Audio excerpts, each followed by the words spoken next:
He was known to history, perhaps harshly, as a swaggering bluffer who was behind the United States' worst tactical defeat of World War II. Others state that this US general was set up for failure, in the wrong place at the wrong time. On the bright side, his removal from command heralded the beginning of the rise of the legend of George Patton. Today, we're looking at the life, campaigns, and most importantly, the medals of Lloyd Fredendall.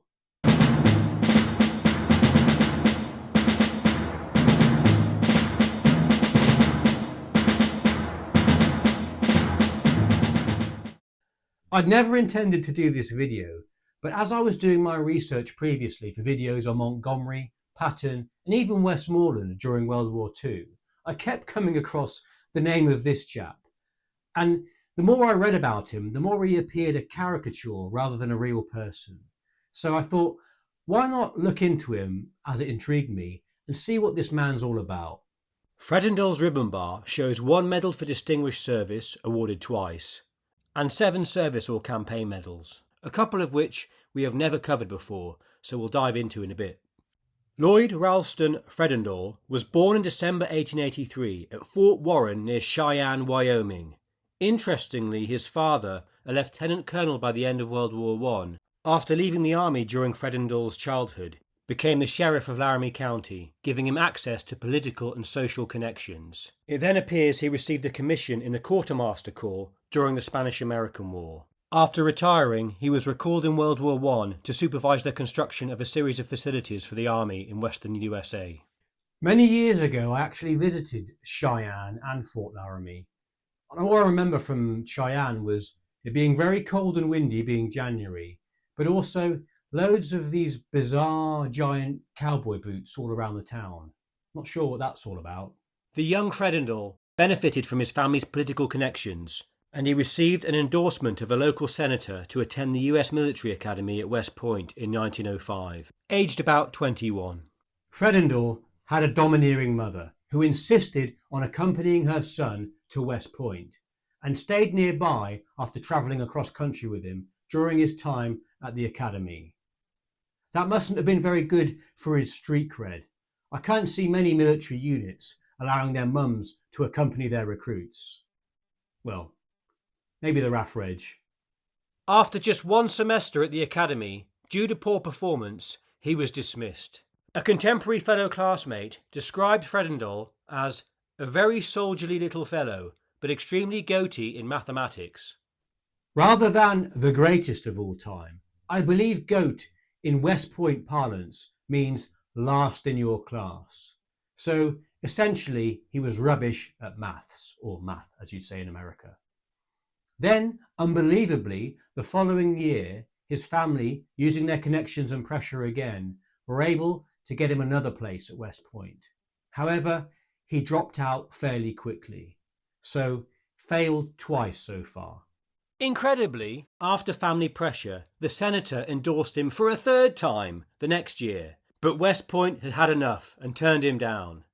Bizarrely, for someone rubbish at maths, he then went to Massachusetts Institute of Technology, MIT. Still keen to join the armed forces, during his studies he took an army entrance examination and scored first out of 70 applicants, and in 1907 received his commission in the regular army as a 2nd lieutenant in the infantry. As a junior officer, Fredendall initially served in the Philippines in the last stages of the Moro Rebellion. The largely Islamic people of the southwest Philippines had resisted the previous Spanish colonial masters of the country, and now rebelled against the new US occupiers. Although the Moro Rebellion began in 1903, it was in 1909 that future World War I commander Brigadier General John J. Pershing assumed governorship of the region. Pershing sought to pacify the Moros through a combination of military pressure, infrastructure development, and negotiation with tribal leaders. His efforts to disarm the population, however, sparked fierce local resistance, culminating in 1913 in the Battle of, and I've got to get this right, Baksak. In that final major confrontation of the rebellion, over 200 Moros were killed, effectively bringing the conflict to an end. It's likely during the period of 1910 to 13 is when Fredendall was deployed. Aside from the battle, it was relatively minor counterinsurgency operations that were going on at the time. It's unclear if Fredendall was involved in that or just conducting garrison duty. In 1911, he was promoted to first lieutenant. For this campaign, Fredendall received the Philippine Campaign Medal. We've not looked at this medal before, so let's give it a quick examination. Made of bronze, it was authorised to any army serviceman who had served in the campaigns ashore on the Philippine Islands from February 1899 until 1913. A separate version was made for the Navy. The obverse has the words Philippine Insurrection on the top, above a palm tree, Roman lamp on the left and scales on the right, also displaying the year 1899. The reverse shows, for the Army version, a spread eagle perched atop a trophy of arms and flags and the words United States Army for Service. The ribbon for the Army's medal consisted of a wide blue ribbon and 2 red stripes. Fredendall then returned to the US and spent time between 1916 and 17 deployed on the US-Mexico border, when the US was engaged in the Pancho Villa campaign.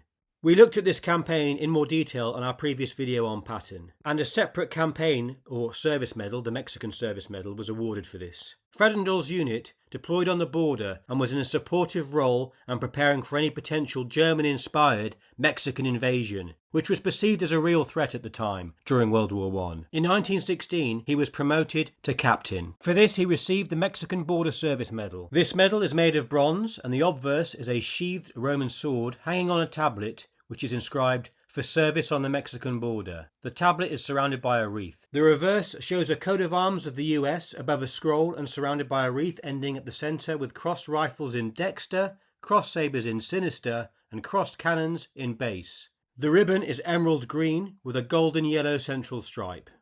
When the United States entered World War I in April 1917, Fredendall was sent to France with the 28th Infantry Regiment as a staff officer. He became an instructor at the US Army's training schools in France, where he built a reputation as an excellent teacher and trainer.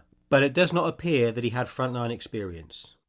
When World War I came to an end, he was assigned further training duties back in the United States and was promoted major in 1920.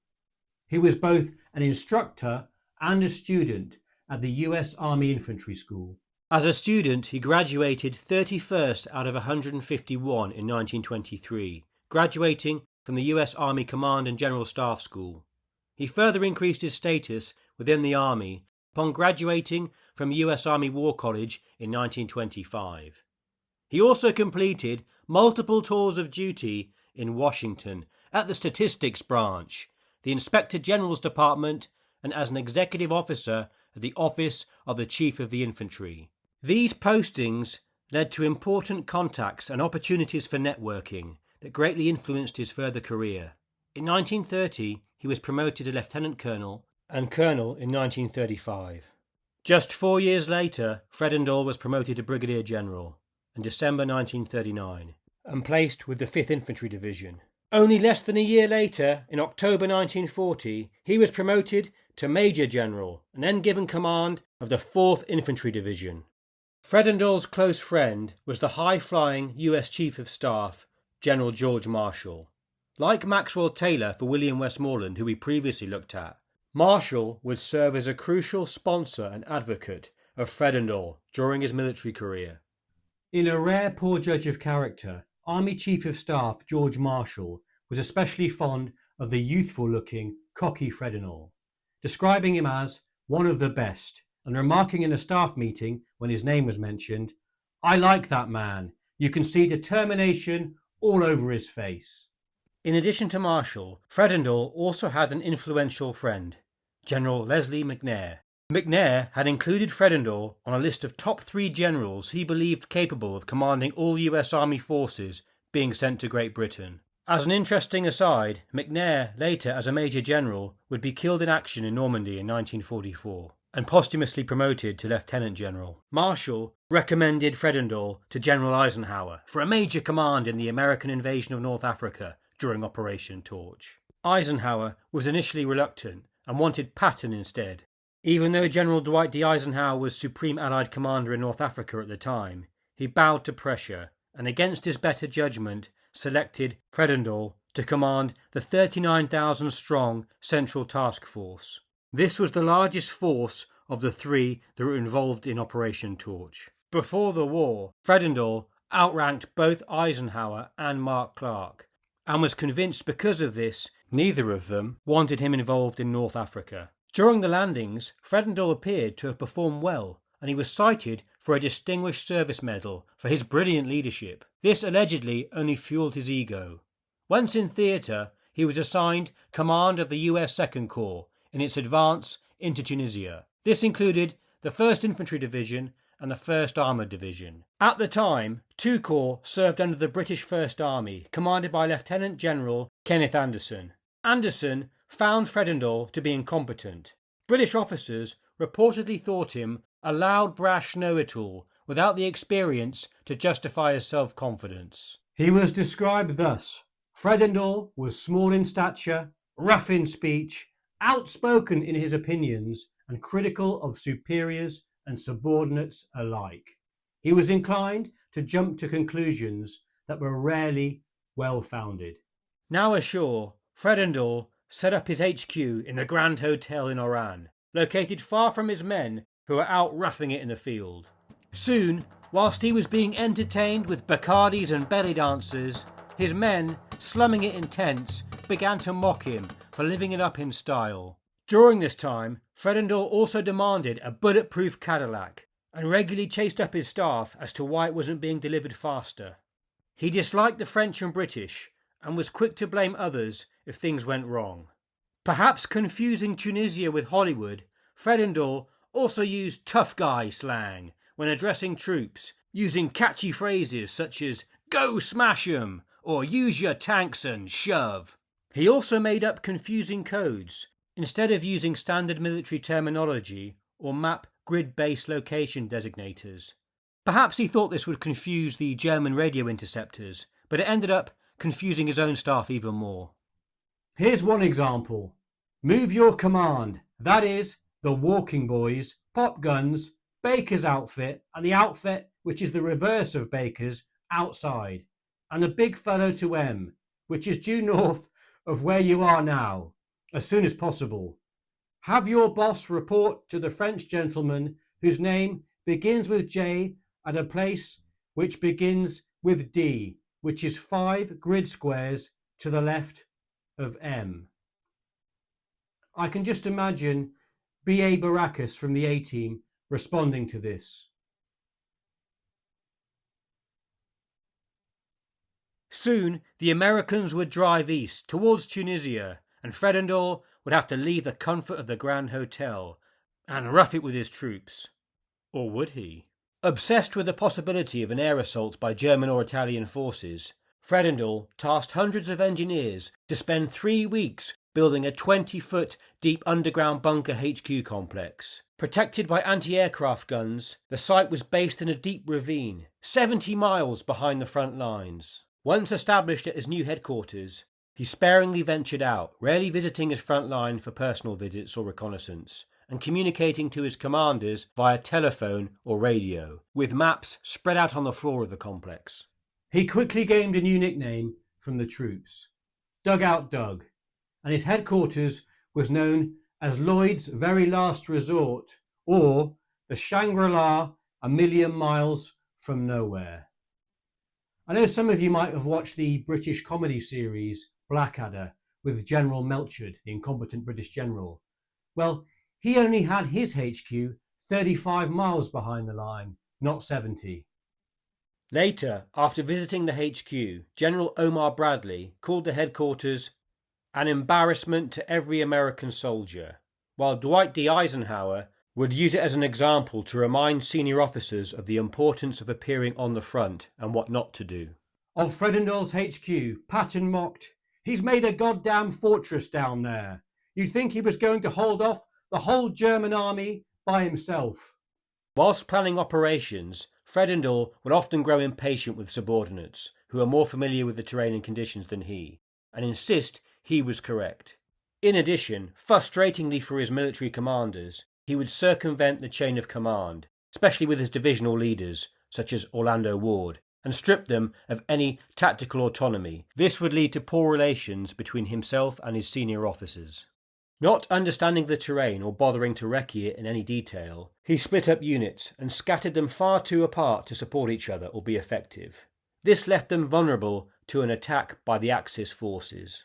A later comment stated, his troop dispositions had been badly misjudged, distanced to the extent that firepower and mass were needlessly sacrificed, and the line was spread too thinly to stop any German attack. Furthermore, Fredendall's headquarters was in clear violation of US Army standard doctrine that a command post should be placed near crossroads and with easy access to the front. Having recently inspected the lines, Eisenhower sent a circular letter to all subordinate commanders complaining about the men's deficiencies in training and the failure of senior officers to impress upon our junior officers, whom we depend in great measure, the deadly seriousness of the job, the absolute necessity for thoroughness in every detail. But it was too late. On the 14th of February 1943, the Axis forces launched an offensive at Sidi Bouzid in Tunisia. Planned by Rommel, it was intended to kick the Allies out of western North Africa. Fredendall's poorly placed defensive positions were too far apart to provide mutual support during the attack. This lack of coordination allowed the Germans to attack individual positions in isolation. When Colonel Thomas Drake of the 168th Infantry Regiment contacted headquarters to inform them of the German attack and the subsequent rout, he was told by Fredendall, who dismissed his concerns, reportedly stating, "You don't know what you're saying. They're just shifting their positions." Drake, having witnessed the collapse firsthand, stated, "Shifting positions, hell, I know panic when I see it." The next day, Fredendall ordered Lieutenant Colonel James Alger's 2nd Battalion, 1st Armoured Regiment, part of the 1st Armoured Division, to counter-attack. However, the American force consisted of a hodgepodge of tanks, mainly the M3 medium tank, a transitional design known derisively as the Coffin for Seven Brothers, or Ronson, due to its high profile, gasoline engine and poor armour. With no air cover, no reconnaissance and only about 54 tanks, Alger's battalion was thrown in against a well-prepared German force of roughly 100 tanks, including Panzer IVs and Tigers.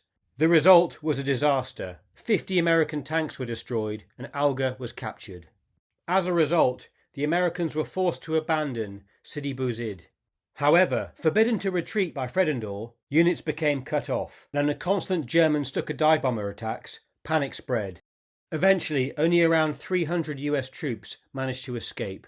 Demoralised and in full retreat, the Americans withdrew nearly 50 miles to defensive positions at Kasserine Pass, inadvertently opening up a route through which German General Erwin Rommel attempted to push through to the Allied rear areas, setting the stage for the upcoming and infamous Battle of Kasserine Pass. Speaking to Colonel Stark from the 26th Infantry Regiment at Kasserine Pass, Fredendall instructed him to pull a Stonewall Jackson after the Confederate general. All Stark had was green infantry and a unit of engineers who had never been under fire before. It was asking a lot of men, more handy with the spanner than a Sten gun, to stand up against battle-hardened German troops. After some fighting, the Americans once again were routed by the Panzers, and only when faced with logistics and fuel limitations, coupled with Monty's 8th Army threatening his rear, did Rommel pull back, giving the Americans a breathing space. Overall, the Allies lost over 3,300 men killed and wounded, as well as another 3,000 prisoners of war taken.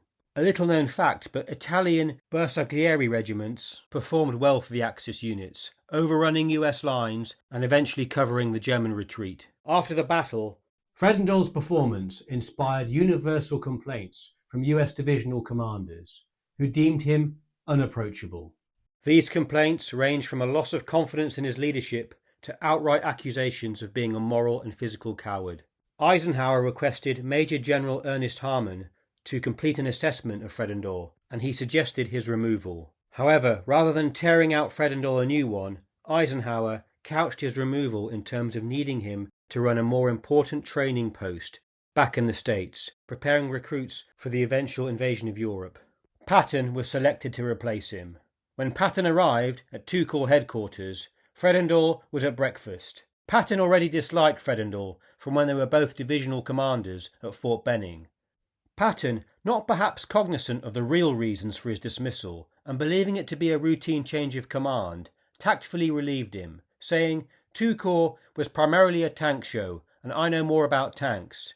He even wrote to his wife expressing sympathy with Fredendall.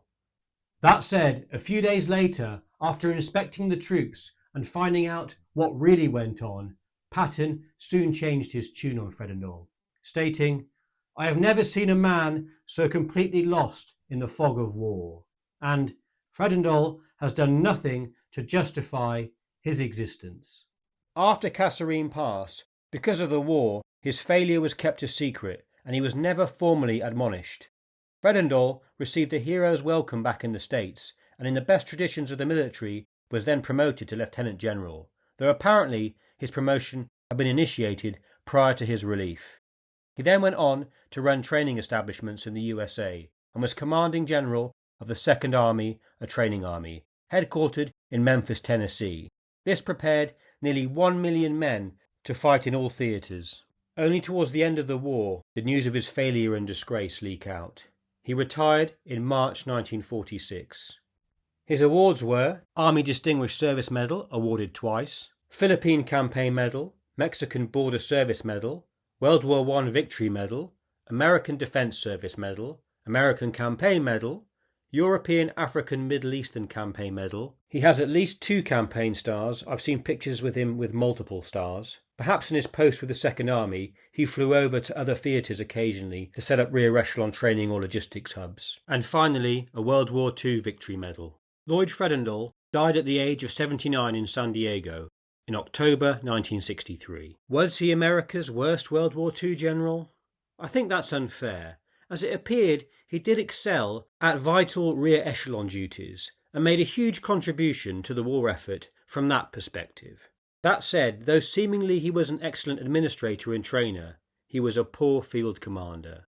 I can't agree with the argument by some that he was set up to fail and was a victim of circumstance. Sure, he was defeated by arguably one of Germany's best generals and had green troops, but he failed to lead by example or inspired confidence in his men. What do you think? Let me know in the comments. Having conducted this research, I can appreciate that Fredendall was a brilliant organiser and administrator, but when it came to being a competent field commander, there were clear questions. To me, that phrase, "those who can do, those who can't teach," applies very aptly, I think, to Fredendall. Thanks for watching. I hope you found some value from this, and I'll see you in the next one.